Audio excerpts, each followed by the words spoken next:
Boa noite, pessoal. Aqui é o Armando, um dos diretores de ensino da Liga, e hoje teremos mais uma aula. O tema é muito interessante, é sobre psiquiatria e população LGBT. A nossa palestrante é a doutora Daniele, ela é médica psiquiatra pela Unesp e fez o seu R4 em psiquiatria da infância e adolescência aqui na Unicamp.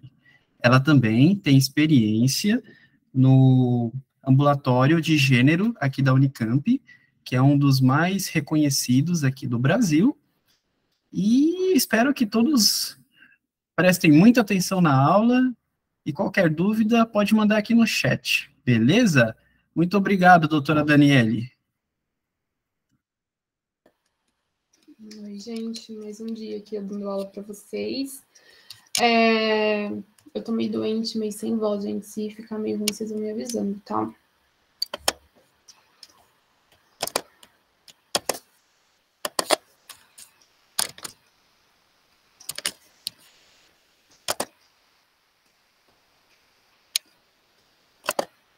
Tá tudo certo? Vocês estão vendo a imagem? Tá tudo belezinha?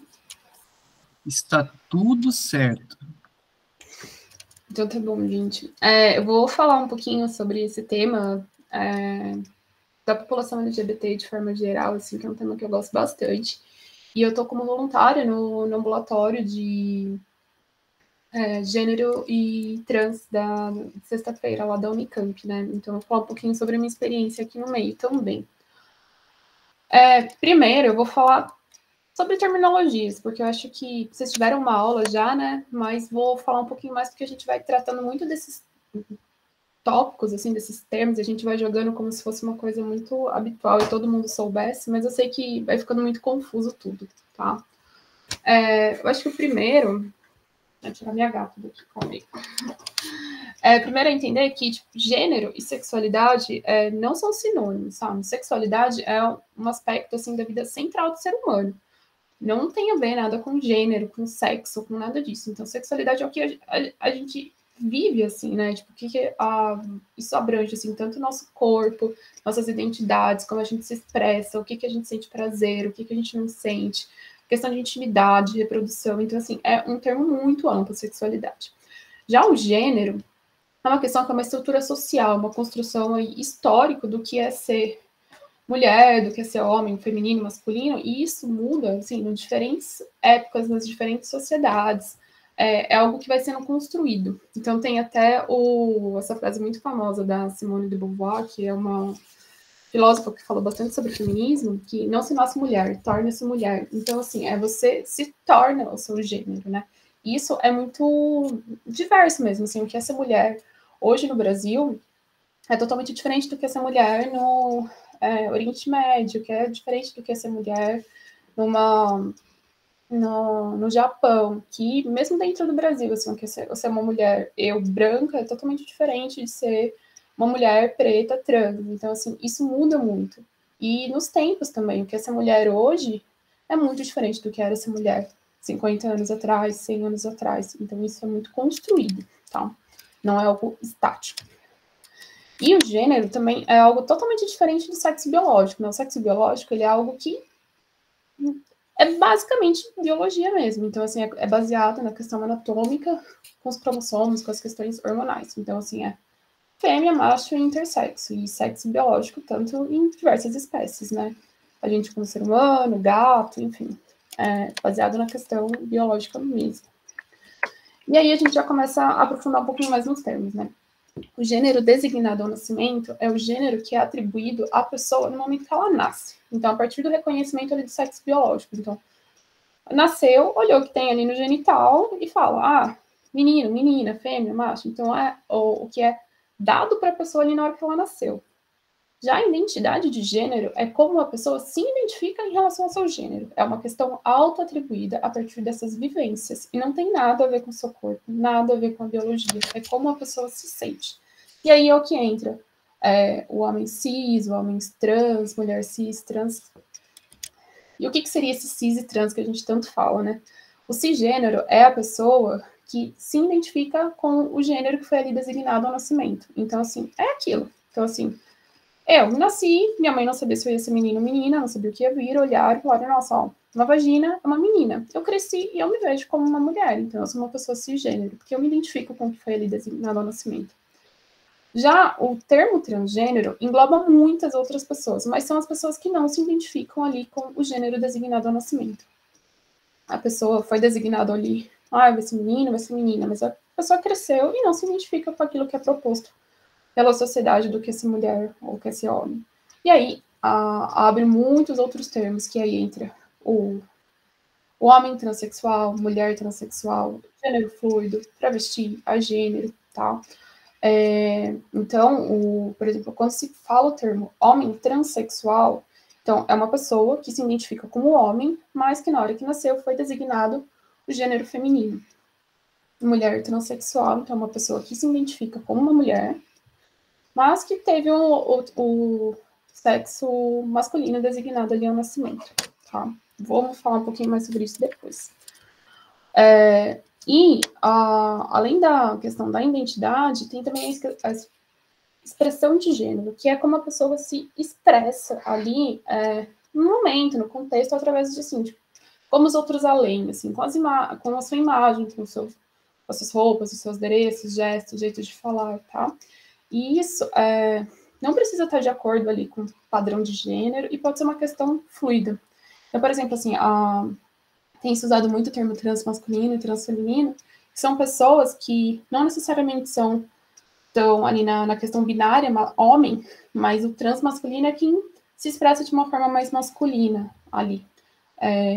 E pode ter diversas questões de gênero, então não é uma coisa fixa. E a questão de gênero nada tem a ver com orientação sexual, tá? Orientação afetivo-sexual. O gênero é uma coisa e a caixinha de orientação é totalmente diferente. Então, assim, a orientação afetivo-sexual é pelo que a pessoa sente atração, desejo físico, romântico, afetivo, ali, emocional, ou até ausência de atração por pessoas. E, gente, não é opção sexual. Tipo, opção é o que você vai lá na pizzaria e você escolhe a sua opção de pizza. Tipo, hoje eu vou querer isso. Não, ninguém um dia acordou e virou e falou assim, hoje você é hétero, hoje eu vou ser não sei o quê. Não, você não escolhe uma coisa que já é, tá? E aí, na questão da orientação, a gente entra no heterossexual, bissexual, sexual, pansexual. Isso daqui, ele dá uma resumida no que seria mais ou menos essas coisas que a gente fala. Então, o sexo biológico é a questão a ver com questão biológica mesmo, cromossomos, genitais, a atração, né, a orientação afetivo sexual é com que a pessoa se sente atraída, a identidade de gênero é como a pessoa se identifica com o gênero e a expressão é o jeito que ela se expressa. Como eu sei que é muito difícil esse monte de termo, e eu gosto de imagens, então a gente vai trabalhar com imagens para ficar um pouquinho mais fácil, tá? Então, quando a gente vai estar falando de identidade de gênero, e eu vou trabalhar com imagens com identidade de gênero, porque a orientação sexual já vai além da minha potência de fofoca artística. Tá? Então, vou cair então nessa questão do gênero, na identidade sexual. Então, é como a pessoa se identifica em relação ao seu gênero, tá? Então, é uma coisa autoatribuída e não está relacionada com o corpo, igual a gente falou. Então, uma pessoa cisgênero é uma pessoa que se identifica com o gênero que foi designado ao nascimento. Exemplos, Beyoncé. Beyoncé nasceu, uma vagina, deve ser uma menina, cresceu, virou uma mulher, uma pessoa cisgênero. Já a pessoa, então, transgênero é a pessoa que não se identifica com o gênero designado ao nascimento, tá? E para a pessoa ser transgênero, ela não precisa ter necessariamente incômodo com a sua genital, ou quer mudar totalmente seu corpo, quer fazer uma redesignação genital. Não, tá? E eu coloquei essa foto aqui do Yuval Topper, gente, vou me desculpando com o jeito que eu vou falar os nomes que eu não sei, tá? Mas é um rapaz trans que tá num relacionamento homossexual, pra gente ver que orientação sexual não tem nada a ver com gênero, tá? E em algum momento eles quiseram ter filhos e ele engravidou. Pariu, tá aqui, nenenzinho, família. Ele teve esses 3 filhinhos aqui. Isso não faz ele menos trans e nem faz ele menos homem, tá? Então, não precisa ter incômodo com isso para ser uma pessoa trans ou não. E quando a gente fala de trans, abre aquele guarda-chuvinha que envolve muitas identidades de gênero, né? O homem transexual, então, é uma pessoa que se identifica com o gênero masculino, mas que na hora que nasceu foi designado o gênero feminino ali, tá? Através do reconhecimento ali do genital. E a gente tem o Tami, que é famoso aqui, né? Filho de Gretchen, e a Shilojui Pitch, que fez várias séries aí famosas, né? Então são homens transexuais, são pessoas que se identificam como homem.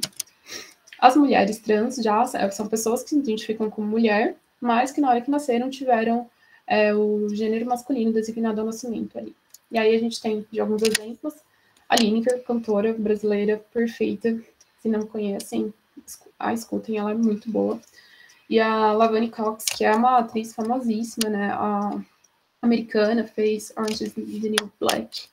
Tem várias séries, documentários sobre ela também. Ela é uma grande ativista aí.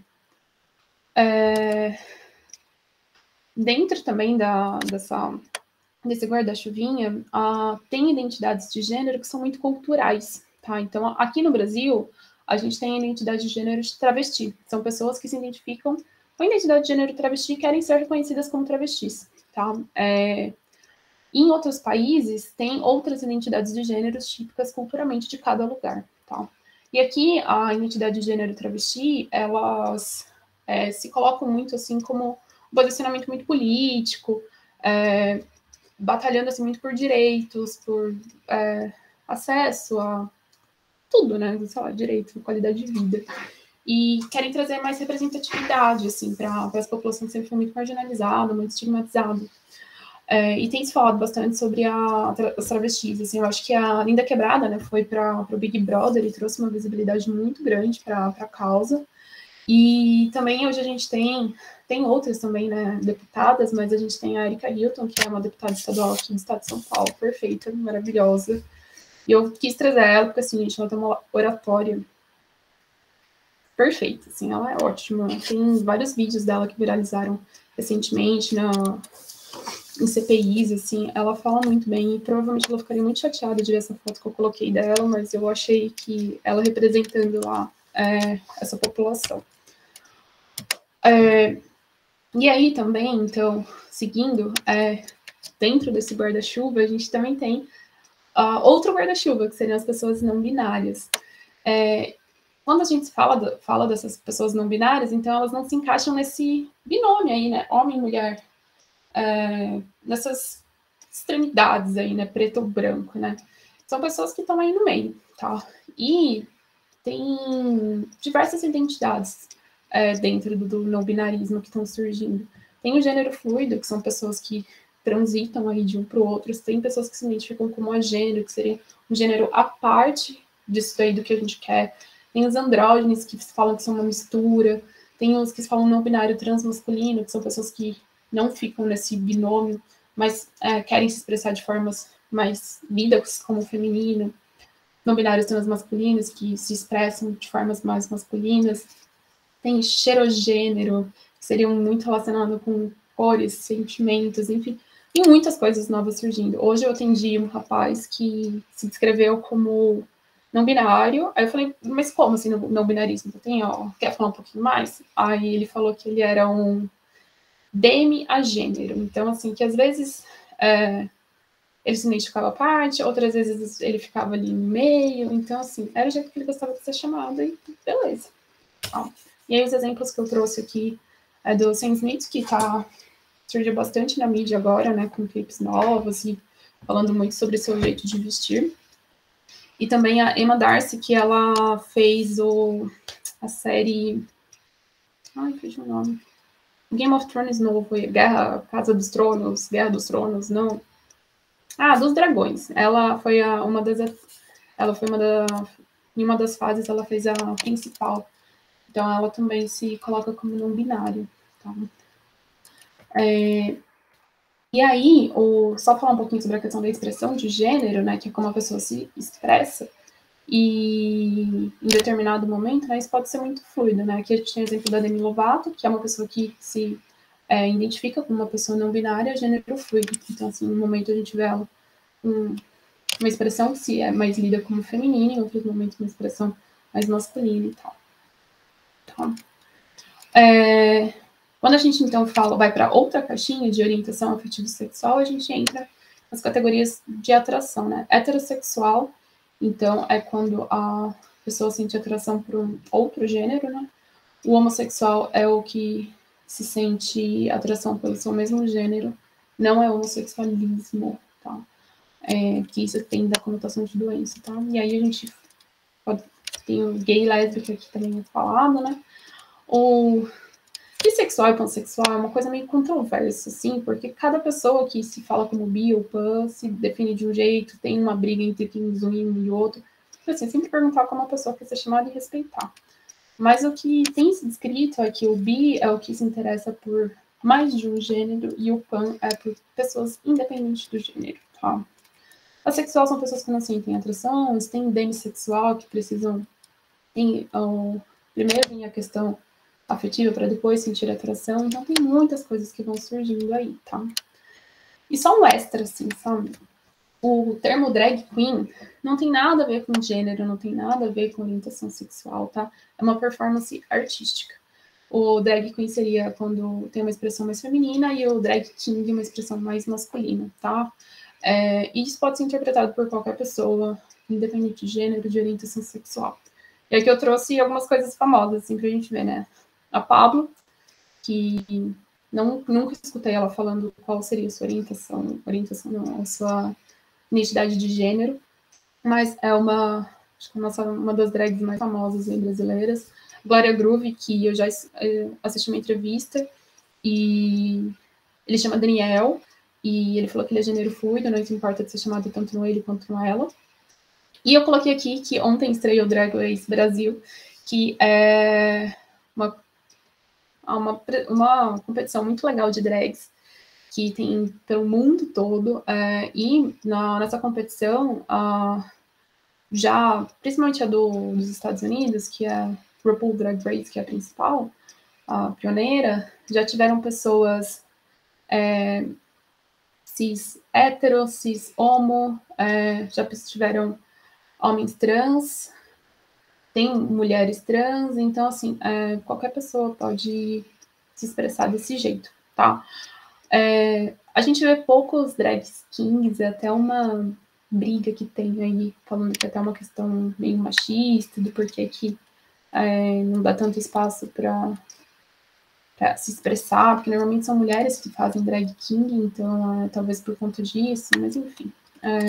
Mas é só um extra aí de que a performance artística nada tem a ver nem com gênero, nem com orientação sexual, tá? Então, gente, assim, é uma população muito heterogênea, né? Eu sei que é muito difícil os termos, eu acho que até pra gente, uma população mais nova, muitas vezes é difícil, então, assim, é muito difícil para pessoas mais velhas também entenderem, então é sempre legal a gente saber mais ou menos como as coisas funcionam para a gente conseguir acolher, educar, fazer psicoeducação, tá? E isso é uma constante, assim, que a gente precisa saber, independente de área que for trabalhar, porque essas pessoas são pessoas e vão chegar pra gente, né? Independente se você for ser psiquiatra, se você for ser gineco, dermato, cirurgião, enfim, né? Essas pessoas chegam, então a gente sempre precisa saber.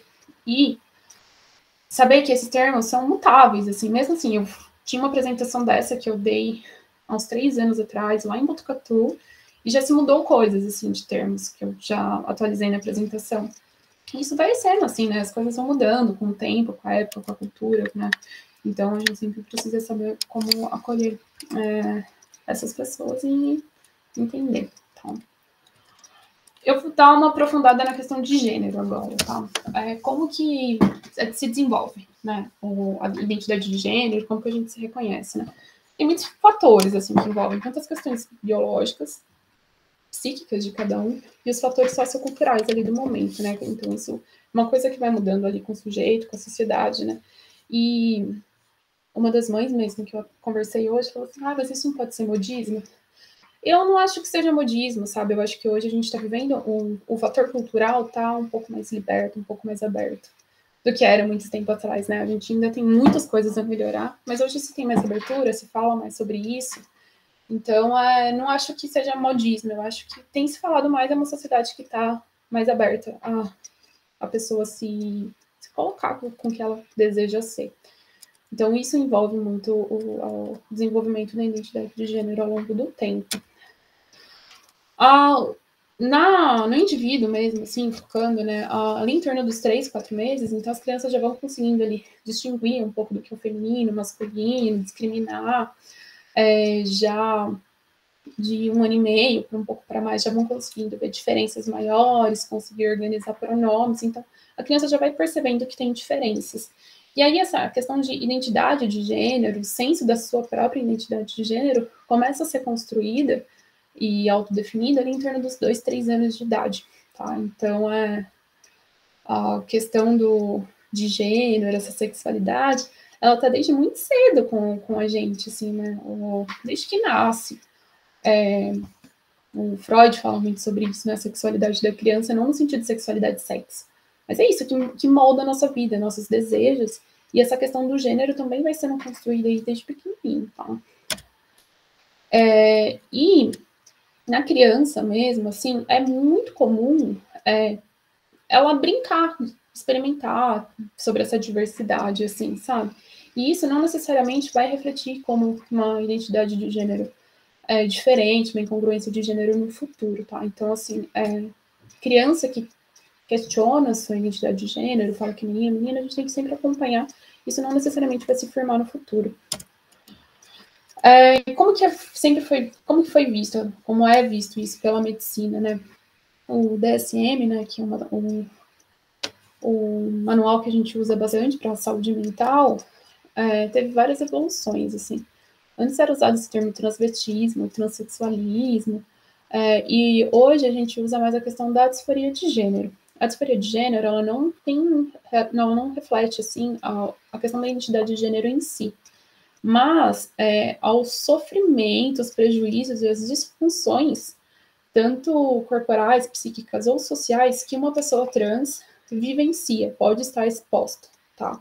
Então, a disforia de gênero seria esse sofrimento, esses prejuízos que essa população sofre. Então,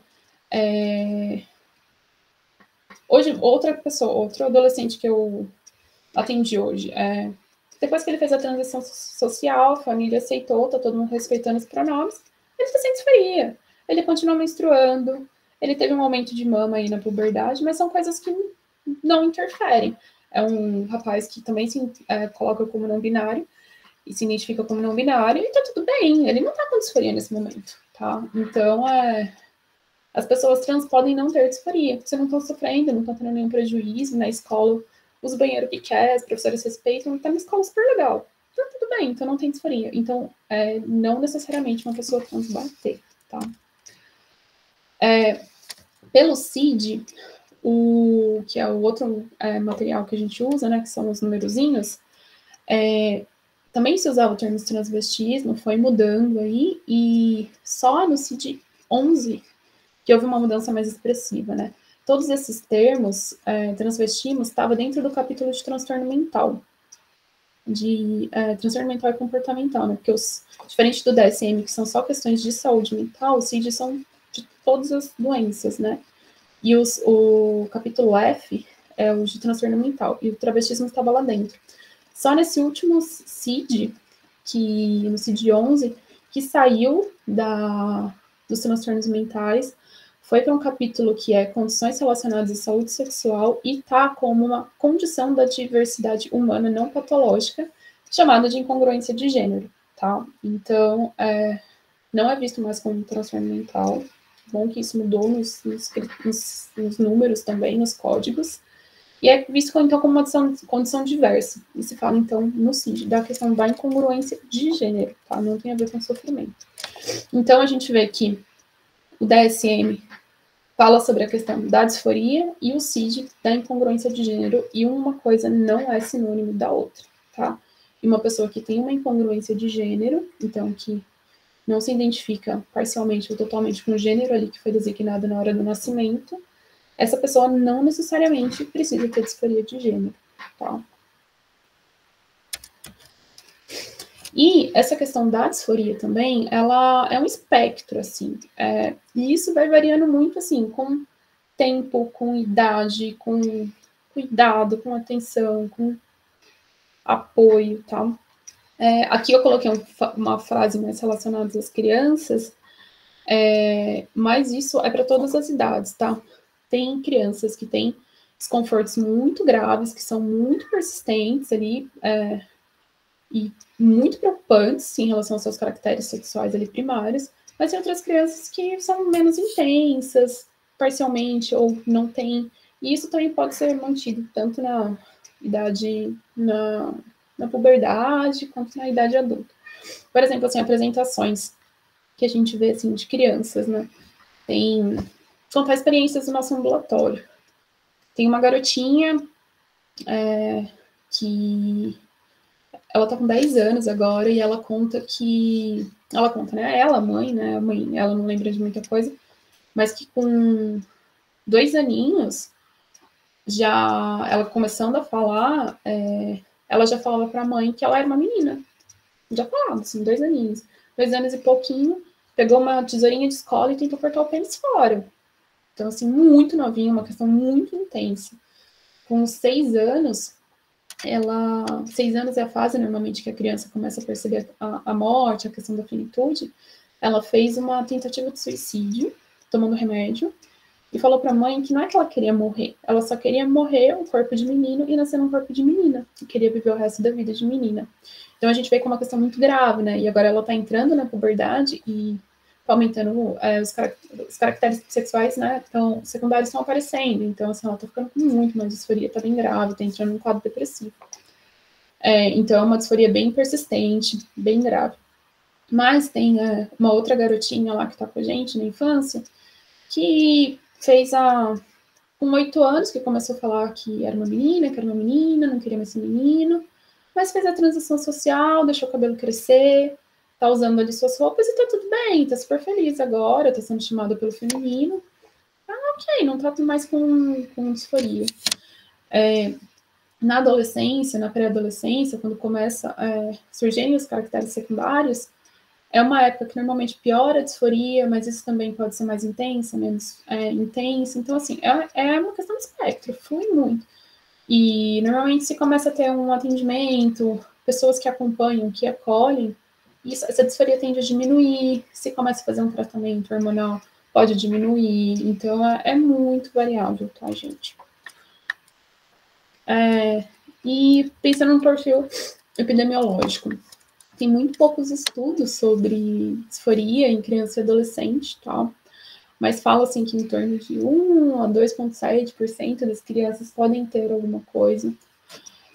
Tem menos estudos ainda que acompanham crianças ao longo do tempo para ver se essa disforia, essa questão de incongruência permaneceu ou não. Mas tem um estudo que fala que estudos que mostram 6 a 23% ali persiste. Então, não necessariamente, foi aquilo que eu falei, se uma criança tem uma disforia, tá com uma incongruência, não necessariamente isso vai se repercutir, mas a gente precisa acolher e valorizar o que está acontecendo ali na hora e prestando atenção só. Tá? E a persistência da incongruência e das disforias tendem a ser maiores para os adolescentes. Então, se chega na fase da adolescência, não tendo uma incongruência, a chance de se persistir na vida adulta é bem maior. Tá? Em relação à proporção, menino, menina, abaixo de 12 anos, tem-se mais relatos de disforia nas pessoas com sexo biológico masculino. Então, seriam nas meninas trans, vamos dizer assim, nas trans femininas, né? Variando assim, de 6 trans femininos para 1 trans masculino. E na adolescência isso já tende a se igualar. Mas é uma coisa muito curiosa que vários estudos mostram que os serviços de assistência à população trans normalmente recebem adolescentes mais trans masculinos, então adolescentes com gênero feminino designado ao nascimento, né?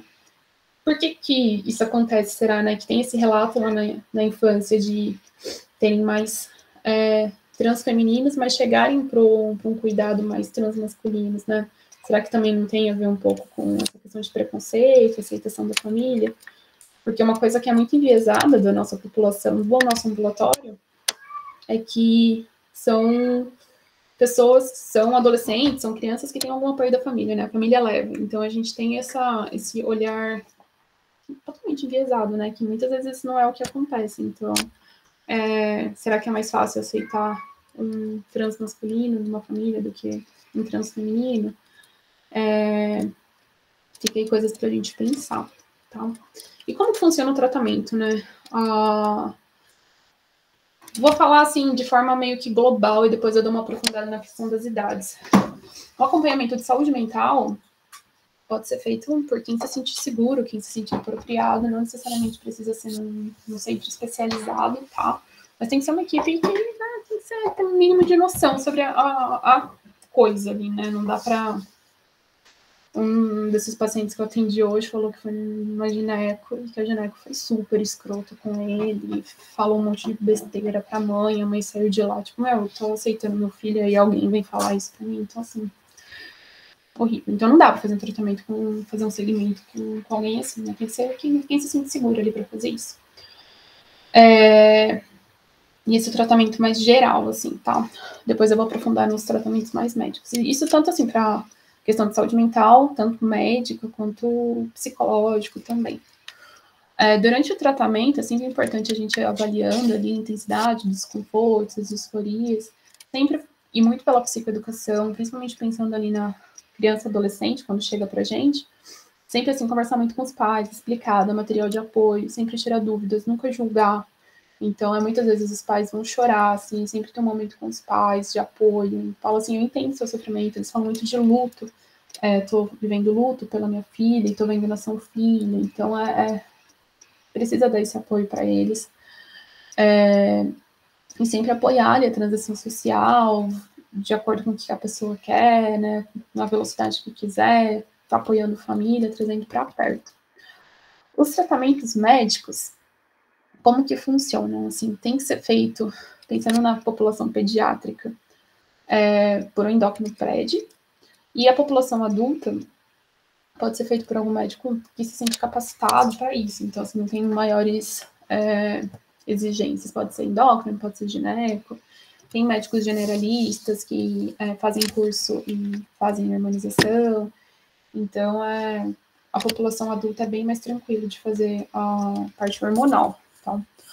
Sempre que for começar, sempre discutir riscos, benefícios, explicar os efeitos colaterais, como que funciona, né? E fazer a pessoa entender ali o que vai acontecer com ela, né?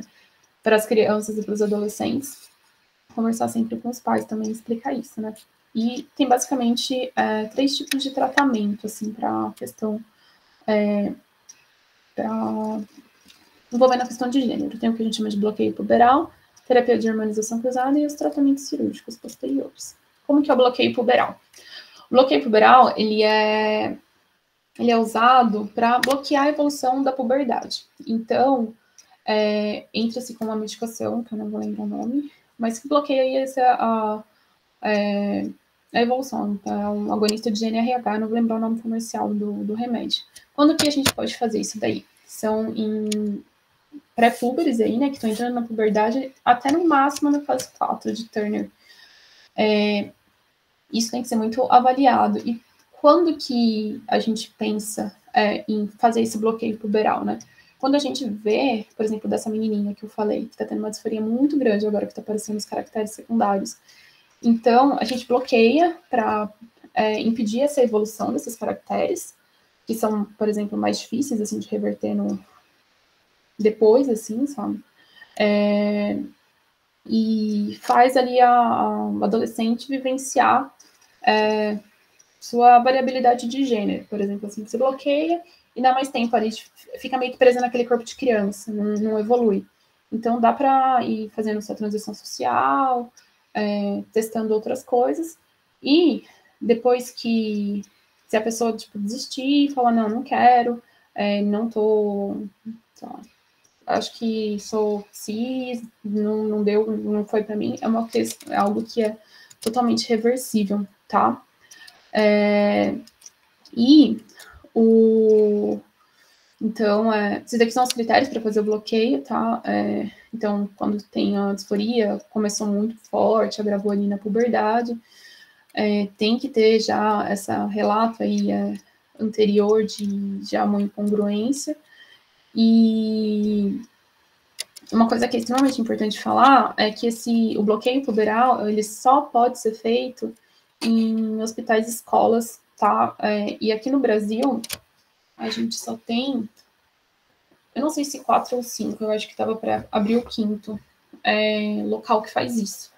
Então, é feito aqui na Unicamp, no nosso ambulatório, na USP São Paulo, tem um no Rio Grande do Sul, eu acho que, se não me engano, tem um em Salvador e tem um que ia abrir no Rio, ou tem um no Rio e outro para abrir em Salvador.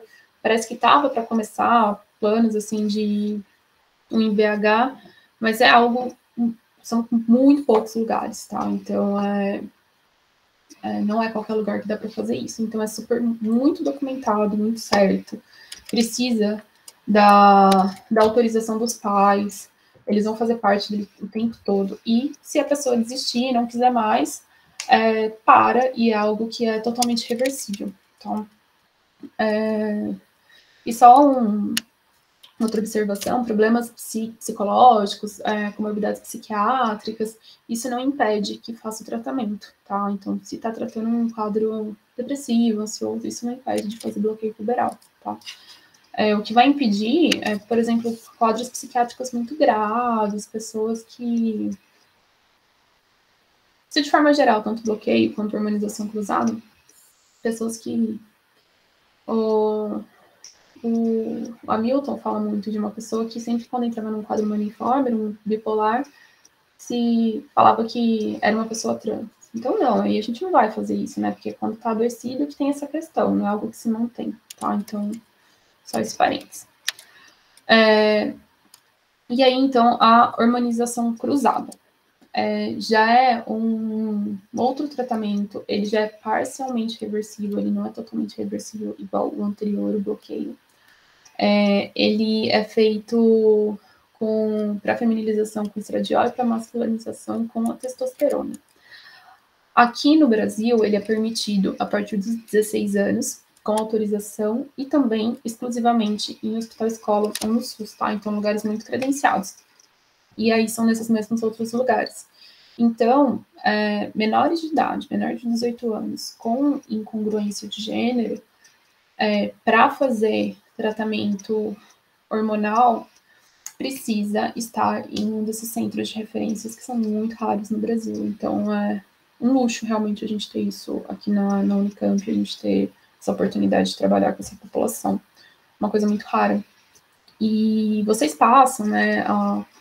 Por exemplo, o pessoal na USP não passa nesse ambulatório. Se eu não me engano, acho que só o R4 de infantil que passa, acho que não é todo mundo. Se você faz o optativo nesse ambulatório, não é aqui. Então, assim, é uma oportunidade muito legal de ter contato com esse tema mesmo, saber um pouquinho mais.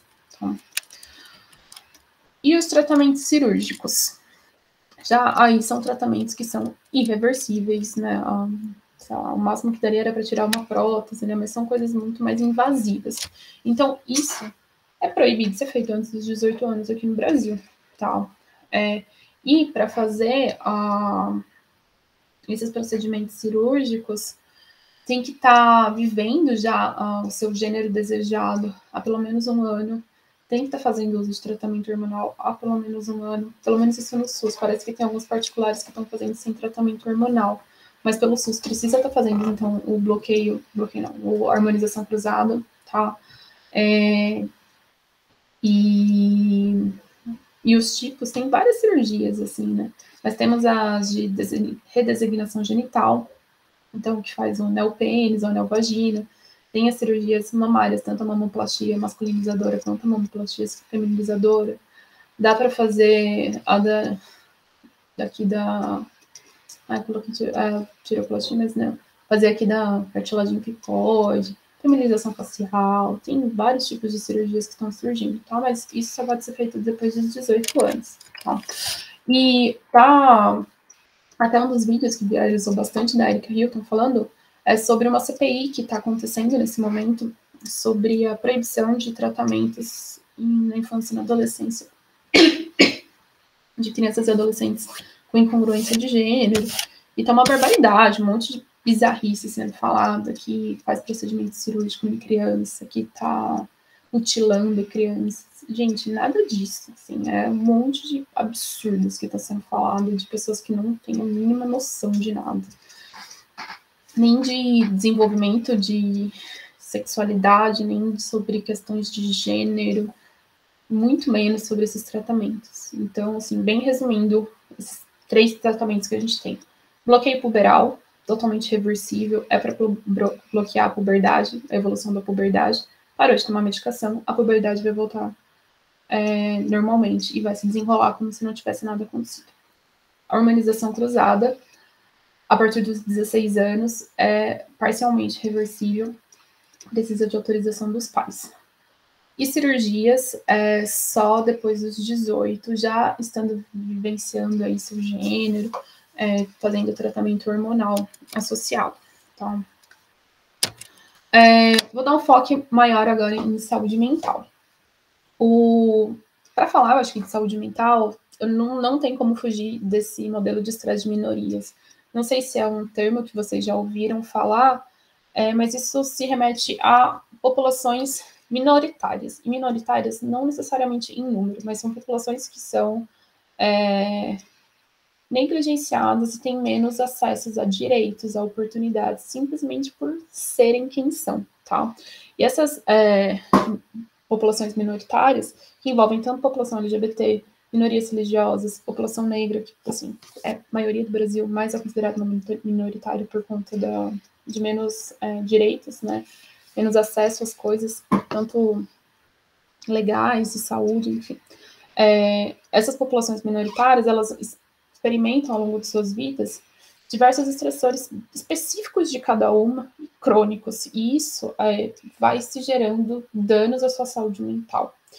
E só vai saber o que é vivenciar isso quem faz parte disso, tá? Então, assim, um homem nunca vai saber o que um homem cis nunca vai saber o que uma mulher, de forma geral, sofre de machismo, ou uma pessoa branca nunca vai saber vivenciar o que uma pessoa negra sofre, uma pessoa hétero nunca vai saber o que uma pessoa não hétero e trans sofre. Então, mais ou menos isso, tá? Então, esse indivíduo que pertence a essa minoria, vivenciando uma sociedade muito discriminatória, estigmatizante, ela tende a ter um conflito, assim, constante entre o ser e a sociedade que você vive, tá? Então, tem um estresse muito significativo resultante de tudo isso, tá? E é isso, é um estresse muito maior que a população geral nunca vai saber o que é. E aí, múltiplas identidades minoritárias tendem a ter maior exposição a estresse e o pior desfecho em saúde mental. Então, o que é isso? Por exemplo, assim, uma mulher lésbica, branca, cis, é uma minoria, uma identidade minoritária. Mas uma mulher preta, trans, lésbica, vai ser junta múltiplas identidades minoritárias. Então, vai ter uma maior exposição ao estresse e um pior desfecho em saúde mental. Tem uma pesquisa que foi feita que só de você pertencer a uma minoria, você aumenta de 2 a 3 vezes o risco para ter algum transtorno mental. E teve um estudo, se não me engano, na Nova Zelândia, com 216 pessoas trans, que 3 a cada 4 pessoas tinham um diagnóstico de depressão e ansiedade. Então, tipo, é muito grande, né? Esse estresse de minoria, ela, em relação à população LGBTQIA+, ela traz basicamente 3 tópicos para pensar. Fala um pouquinho sobre LGBTQIA+, fobia internalizada. O que seria isso, então? Seria direcionamento a si próprio das atitudes negativas, então dos preconceitos, da cis-heteronormatividade, que a sociedade expõe, mas a pessoa acaba direcionando para ela mesma. Ela internaliza aquilo, né? E às vezes isso acontece mesmo antes da pessoa entender o que é essa própria diversidade. Como que a gente pode ver isso, assim? Pessoas que negam muito sua identidade de gênero, orientação sexual, então ficam muito, assim, na negação, não sou, não sou, não sou. Pessoas que tendem a passar ali por cis, hétero, tentam mudar quem é. Sempre, assim, tem uma questão que nunca vai ser bom o suficiente por ser o que é. Vem muitos, assim, pensamentos obsessivos a respeito da sua identidade de gênero, orientação sexual. Isso, assim, dando um bem exemplo prático, assim, eu peguei num consultório um garoto de 14 anos, uma família cristã, muito conservadora, e ele veio, assim, os pais achando que ele tava com toque. E aí, na hora que eu fui, perguntei, mas o que veio na cabeça? E ele muito assim, não quero falar, tenho vergonha. E aí, eu fui meio que, tipo, falei assim, tá, eu vou perguntar, então, se é de algumas categorias. E aí, você só vai me falando sim ou não. Isso conversando com ele sozinho, né? E aí, no final, ele acabou falando assim, eu fico vindo na minha cabeça que eu sou gay. E o tempo todo eu fico pensando nisso, fico pensando no menino na minha sala. Então, ele só falou pro pai que estava com um pensamento muito ruim, que ficava vindo muito na cabeça dele. O pai achou que era toque, veio para uma consulta. Mas, na verdade, ele estava, assim, com esses pensamentos obsessivos em relação à sua identidade, estava apaixonado por um garoto, e não estava sabendo lidar com aquilo. Então, e aí depois de um tempo, assim, ele contou para a família, e a família, de alguma forma, respeitou, e aí melhoraram os sintomas, assim, sem grandes coisas. Então, assim, só um pouquinho desse exemplo aí dos pensamentos. Outras coisas que a gente vê como essa LGBTQ é mais fogo internalizado, assim, ter muita vergonha de si mesmo, se afastar dos amigos, se afastar dos amigos de si, ter uma baixa autoestima, sempre uma imagem muito negativa de si, se odiar muito, de forma geral, odiar seu corpo. Coisas que a gente vê muito claro, assim, né? Ter muito desprezo por indivíduos que já são assumidos, transicionados, né? Acaba projetando muitos preconceitos para as outras pessoas, ou muitas vezes pessoas que acabam te enfiando em ciladas, assim, para meio que se penalizar mesmo, assim, para sofrer. Então, ficam em relações abusivas que sofrem muito porque acham que precisam sofrer e só aquela pessoa vai aceitar o jeito que é, porque, você tá num relacionamento hétero, pelo menos ele tá, eu tô nesse relacionamento lido bom pela sociedade. Não consegue sair desse relacionamento para assumir que é um relacionamento homo, por exemplo. Ou as pessoas podem elas mesmas se tornarem fisicamente, psicologicamente abusivas com outras pessoas.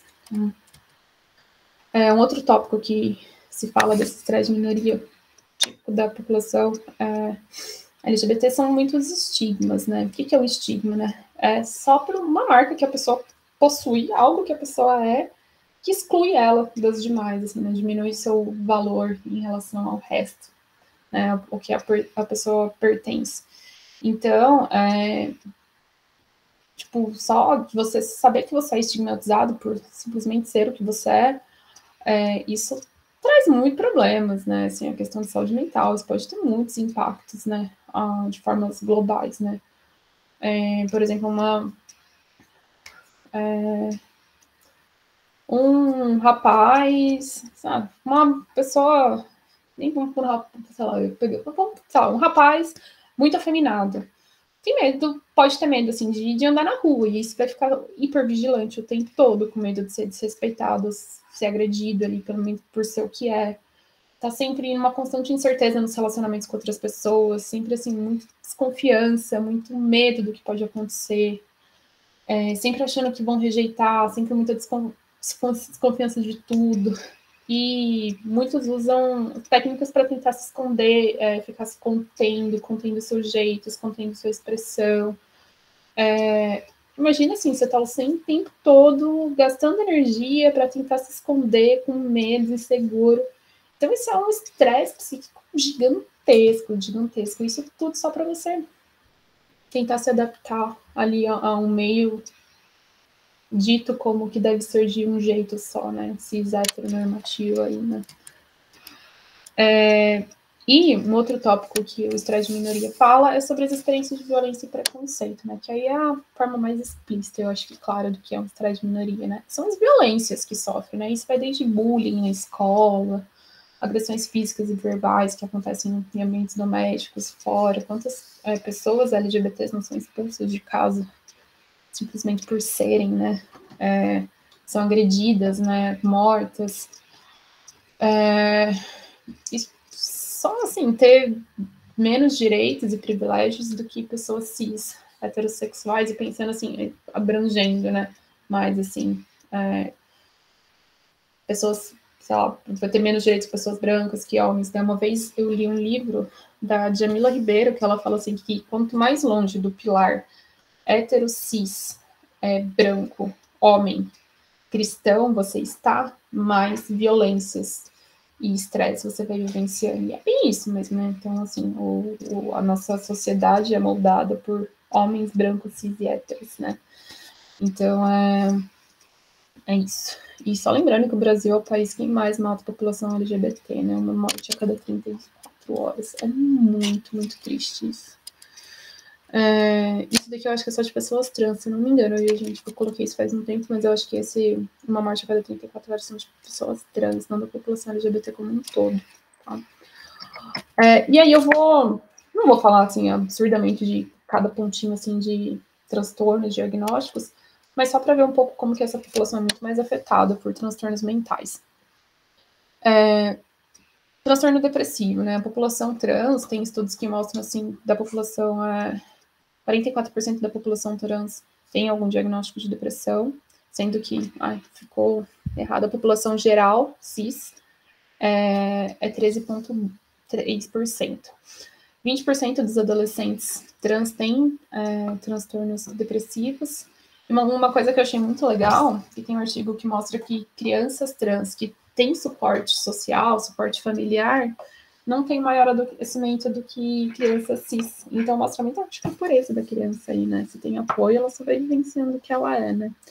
E, normalmente, elas são muito bem acolhidas nas escolas pelas outras crianças. Então, dentro da população LGBT, então, entre as lésbicas, gays e bissexuais, a população bissexual é a que é mais acometida por transtornos depressivos. Então, mulher cis, 35%, e os homens cis bissexuais, 30%.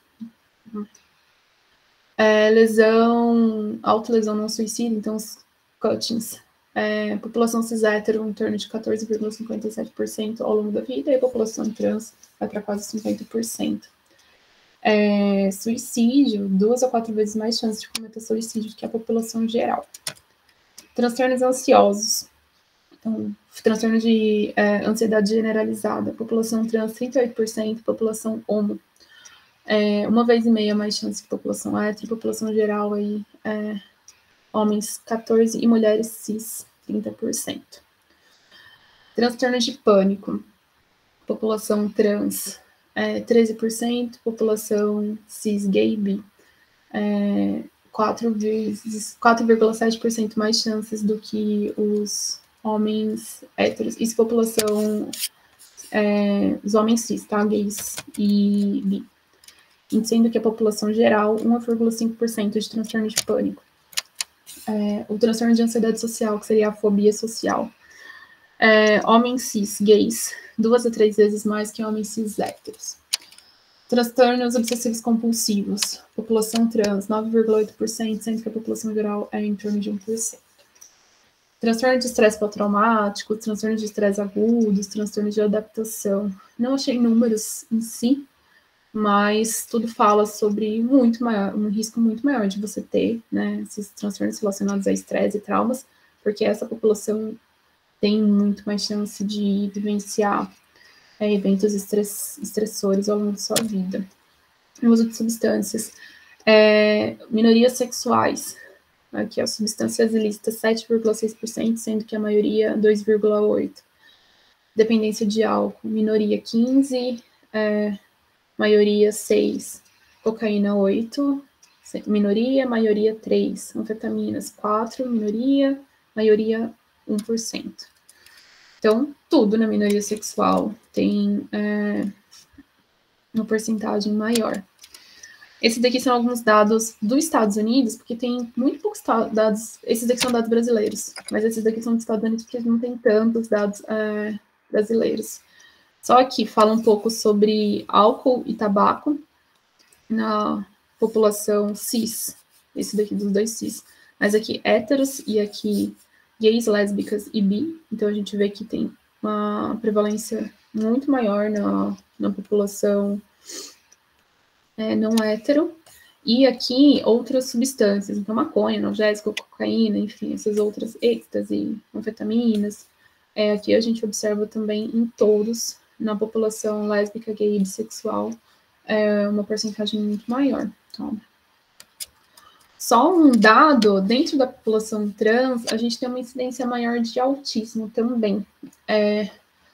Um dado mais recente dos Estados Unidos também fala que a população TEA, a porcentagem de TEA dentro da população geral, adulta, assim, é de 2,2%. Tem alguns estudos com meta-análise até que falam que a população TEA dentro da população trans é em torno de 11%. Então, a gente vê um número muito maior. E isso tem várias teorias, até meu TCC, vou fazer mestrado sobre isso, mas ainda que precisa de muitos estudos, tá? Mas é só um dado aí que é legal de ver que no nosso ambulatório tem bastante autista. E, assim, né, falei bastante sobre como que tem a população LGBT, de LGBTQIA+, né, de forma geral, tem uma incidência muito maior de transtornos mentais gerais, né? Todos vocês viram, né? Só trouxe números aí, mas que tem muito mais do que na população geral. E cadê essa população nos nossos ambulatórios, né? Nos CAPs, nas UBSs, né? Cadê? Né? Por que será que elas não chegam, né? E aí eu acho que a gente tem que falar um pouquinho como que essa população é vista, né? E isso, assim, é uma população que sofre muito preconceito, né? O que é o preconceito? É um pré-julgamento, né? Assim, com base numa característica de uma pessoa, a partir de um rótulo, uma questão, assim, atribuída pela sociedade, que já é feita numa pessoa sem nem conhecer. E esse preconceito leva a uma discriminação, que aí é quando, a partir desse preconceito, se tomam atitudes de intolerância e segregações, né? E é muito triste pensar que a população LGBTQIA+, elas sofrem violências, assim, né? Verbalmente, fisicamente, são excluídas ali de convívios familiares, sociais, escolares, de trabalho, simplesmente, sei lá, por serem o que são, né? Por conta de sua orientação sexual, sua identidade de gênero, podendo até, tipo, ser mortas, né? É bizarro. Isso tem nome, é LGBTQIA+, fobia. E isso é crime, tá? Foi enquadrado como crime inafiançável. Então, as pessoas podem ser presas, tá? Eu trouxe esse termo para falar um pouquinho sobre LGBTQIA+, fobia institucional. O que é isso? É um termo que se usa hoje, tem se falado muito em livros já, se tratado, mas eu vejo que isso não é algo que a gente fala na nossa formação. Então, essa LGBTQIA+, fobia institucional acontece quando essa população LGBT elas são violadas de direitos assim, humanos. Isso pode ser de forma intencional ou não, exposta ou velada verbalmente ou fisicamente. E isso faz com que a pessoa evite frequentar determinados lugares, tanto públicos ou privados, por medo, gente, assim, por medo de passar por alguma represália, de passar por alguma situação constrangedora, violenta. Então, assim, por medo, por conta de preconceito, as pessoas deixam de procurar atendimento médico, sabe? E é muito triste. Atendimento médico, pensando, mas qualquer atendimento, assim, né? Isso pode ser, estou colocando aqui, por a gente ser da saúde, assim, ser na formação médica, mas são pessoas que deixam de procurar acesso a direitos, a alimentação, a qualquer coisa por medo. Então, e só vai barrando o acesso, né, dessa população aos lugares que elas podem ocupar e estar. E essa estigmatização, então, assim, só por ter um estigma, essas discriminações e muito, assim, a patologização que era dada antes, né, era considerado um transtorno mental, né? Isso são as principais causas, assim, de realmente prejuízo à saúde dessa população, porque isso leva a preconceitos, as pessoas deixam de procurar saúde e acabam adoecendo muito mais. Então, e falta muito profissional de saúde saber lidar com essa população, sabe? eu acho que isso é muito culpa da formação. Sim, eu acho que na minha formação eu não tive uma aula sobre saúde LGBT. Isso eu fui estudar por conta na minha residência, e era um tema que eu vi que eu precisava levar para outros lugares. Então, quando eu fui trabalhar no hospital de dependência química. Então, assim, um lugar super preconceituoso. Lá foi a primeira vez que eu fui apresentar sobre isso, assim, porque eu vi o tanto de preconceitos que eram falados, né? Então, falta, então, na formação, eu acho que tanto na questão da sociedade, e isso leva a não ser feito esse cuidado ideal dessa população, independente da especialidade médica, sabe? E isso acaba fazendo com que a população não permaneça ali, se chega a procurar, né? Então, e se sofre alguma coisa, sofre algum preconceito ali, vai embora e não volta, né? E, então, assim, os motivos que levam a não procura por serviços de saúde é uma experiência prévia de preconceito, é medo de sofrer uma discriminação. Gênero, gente, isso é muito importante, respeitar gênero, quando o gênero foi incorretamente assinalado, uso de nome de registro no lugar de nome social, ou não usar o pronome conforme a identidade de gênero da pessoa, tá? Isso, então, são motivos que levam a não procura de serviço. E os motivos que levam à dificuldade de permanência são atitudes profissionais, tá? Em resposta ali à identidade de gênero, orientação sexual. E muitos, assim, deixam de falar sobre essas questões por medo. Isso, assim, muito por medo. Medo de reação, medo de humilhação, medo de ser tratado mal, medo de não ter de não ser sigiloso. Medo. É muito, muito triste. Gente, e tem que saber, assim, como lidar com isso, sabe? Até nos termos mesmo, assim, de se falar no atendimento, por exemplo, num posto. Chega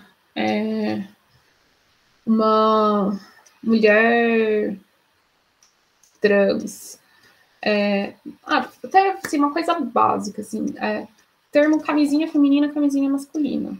Mas uma mulher trans vai usar qual camisinha? É uma mulher. Vai usar camisinha feminina? Não. Então, assim, um termo que a gente está querendo muito usar agora é camisinha externa, preservativo externo e preservativo interno. Não ligado a essas questões de gênero, de genital, sei lá, né? Saber como tentar usar coisas mais neutras, por exemplo, assim, um homem trans. Não falar, no seio, peito, sei lá, são coisas muito relacionadas ao gênero feminino. Então, assim, a região do tórax, e perguntando mais com coisas mais neutras, assim, sabe? E em questão ao nome, assim, né? Como que a gente vai chamar a pessoa, né? A pessoa que decide, a gente vai perguntar e vai respeitar como que ela quer ser chamada, que pronome que ela vai querer ser chamado.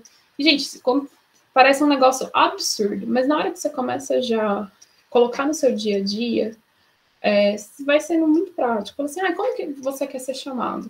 Como que você gosta que te chamem? Quais que são seus pronomes? Isso é muito natural de se perguntar, não precisa ficar fazendo uma cena, sabe? E é isso. E já é lei, sabe? O nome social, a pessoa tem direito de ter no cartão SUS cadastro de banco, escola, título de eleitor, documento, enfim. E para fazer a transição, a retificação do nome, que aí muda de vez mesmo em todos os documentos, a maior de idade é só ir no cartório. E hoje tem a Política Nacional de Saúde Integral da População LGBTQIA+. E essa Política Nacional de Saúde é para tentar reduzir os problemas relacionados à saúde geral dessa população, tanto assim em relação aos cuidados de saúde mental, drogadição, entre outras coisas também, sempre pensando na questão da prevenção, promoção e recuperação de saúde. Tá? Então, a gente está falando um pouco mais sobre isso. E eu acho que, sim, tudo começa muito no acolhimento para tentar quebrar isso e fazer essa pessoa, esse indivíduo permanecer, né? Começa muito na recepção de falar um oi para chamar para ir para o consultório, sabe? Essa recepção, acho que assim, pode ser tanto para recepcionar a pessoa dentro do consultório, quanto na recepção de, sei lá, um posto, um pronto-socorro, né? Acho que o principal, assim, é não pressupor gênero, orientação sexual pautada em estereótipos, sabe? Então, assim, perguntar a orientação sexual. Mas, gente, assim, para a vida, isso. Nunca suponham que a pessoa que tá com a criança é a mãe ou é o pai, sei lá. Sempre pergunta o que você é dele. Assim, coisas nunca pressuponham nada em atendimento. Perguntem. Senão vocês vão cometer alguma gafe ao longo da vida e você vai chamar o namorado de pai, enfim, a mãe de vó. Não perguntem. Isso para gênero, orientação sexual e grau de parentesco, com parênteses, dica para a vida. Tá? E até você ou observar como a pessoa se chama, ver qual que vai ser o gênero que a pessoa vai se falar, se você não conseguiu perguntar, acha que não cabe ali. Tenta usar coisas neutras, sabe? Termos mais neutros e não jamais pressupor. Regra máxima, assim, respeitar a norma social, nunca barrar acesso com o companheiro, companheira nos atendimentos. Sempre assim que possível, se está vendo situações preconceituosas, interferir, evitar. Se a pessoa for internar, se uma pessoa trans for internar, perguntar em que aula que quer ficar. E assim, se for para cá, disposto, sempre pensar, tipo, que os grupos são muito, numa perspectiva muito binária, um grupo de homem, grupo de mulher, será que cabe? O que não cabe? E uma coisa que é muito legal, assim, para tentar amenizar e fazer o ambiente ficar um pouco mais acolhedor para essa população são os materiais de ambiência, que seriam para melhorar o ambiente mesmo, assim. Então, sinalizações de banheiros mais inclusivas. Eu acho um porre aqueles. Nossa, eu odeio placa de banheiro que sempre tem uma rosinha, um banheiro rosa e um negócio azul, sabe? Não precisa, assim. Tentam colocar coisas mais inclusivas, pôsteres sobre diversidade, para a pessoa chegar e já ver que ali vai ser acolhida, que ali se fala sobre isso, tem um olhar sobre isso. Essa declaração é uma coisa que estava numa outra apresentação, gente, esqueci de tirar. Gente, e é isso, assim, aqui são alguns lugares para vocês terem mais informações. O APAT é ai, gente, fugiu o nome. Mas é um guia que a gente usa muito para a população trans. É o... Ai, fugiu o nome. Mas é o que baseia muito o cuidado de saúde geral da população trans, tá? E com gêneros discordantes. Saiu um novo agora em 2022, que é muito legal de se ler. Ele é bem facinho de ler. Ele é grande, mas assim, é dividido por setores, tá? Aqui eu trouxe alguns livros que falam sobre questão trans. Tem, assim, A Minha Criança Trans é escrito por uma mãe de uma menininha trans brasileira, que ela até tá morando em Campinas agora, é a mãe da Ágata, e ela escreve sobre a visão de uma mãe que passou pelo luto de um filho e o nascimento de uma filha. É muito legal de ler, é muito fácil de ler, é muito emocionante, é muito bonito, assim, esse livro eu acho que é bem legal para saber um pouquinho sobre essa questão de gênero na infância, assim. Tem esse George, que também traz essa temática, Ash, Apenas uma Garota, esse daqui esse Trans aqui é um livro da Renata Ceribelli, então é uma questão mais jornalística sobre entrevista com pessoas trans. Tem algumas séries que trazem a temática LGBT e trans também. Tem essa Heartstopper, que é uma fofura. Euforia, que traz tanto a questão de orientação, mas tem personagens trans também. Manhãs de Setembro. Pose é muito legal, assim, é uma série baseada nos ballrooms, que mais ou menos foi na década de 70, então foi quando começou a criar esses espaços de população preta trans, mas que foi aberta também para a comunidade LGBT depois. Tem filmes que são muito legais também, que trazem temática trans LGBT. Essa Girl é de uma garota trans. Paris is Burning também é um documentário muito legal. Esse Disclosure também é um documentário muito legal. Esse Transhood aqui, eu assisti esses dias. Tá escrito HBO aqui, mas eu tenho a sensação que eu assisti no Prime, enfim. Mas que é um documentário que pega 5 crianças e acompanha durante 5 anos. E mostra como que evoluiu essa questão da incongruência de gênero. Tem um garoto se considerava uma garota e acabou percebendo que não tinha nada dessa questão de incongruência de gênero. Então, mostra, assim, que dá para voltar. Então, é por isso que na infância a gente faz mais esse apoio saúde mental mesmo, só vai pensar na questão de bloquear na puberdade. Então, assim, só para acompanhar e ver como que as coisas estão indo. É muito legal esse documentário, esse Transfoods. Minha Vida em Rosa, muito bonitinho. Esses aqui são coisas mais de criança. E é isso, gente. Vou trazer assim, um pouco dos termos para entender um pouquinho o que é quando a gente usa cada termo: identidade de gênero, expressão de gênero, orientação sexual, sexo biológico, sexo designado ao nascimento, né, gênero designado ao nascimento. Então, quis trazer um pouquinho mais dessas questões de termo, trazer um pouquinho sobre essa questão de gênero também, como funciona um tratamento, um pouquinho aprofundado nessa questão de saúde mental e também pensar de forma geral na medicina, assim, né, falar um pouquinho sobre os preconceitos e como que as barreiras que a gente precisa quebrar para acolher essa população. E é isso, gente. Não sei se vocês querem perguntar. Tem muita coisa, é muito abrangente esse tema, assim, tem muita coisa a falar, mas eu tentei dar uma selecionada em coisas que eu achei mais importante para uma formação mais geral. Coisas que dá para fazer o diferencial lá na frente. E é isso.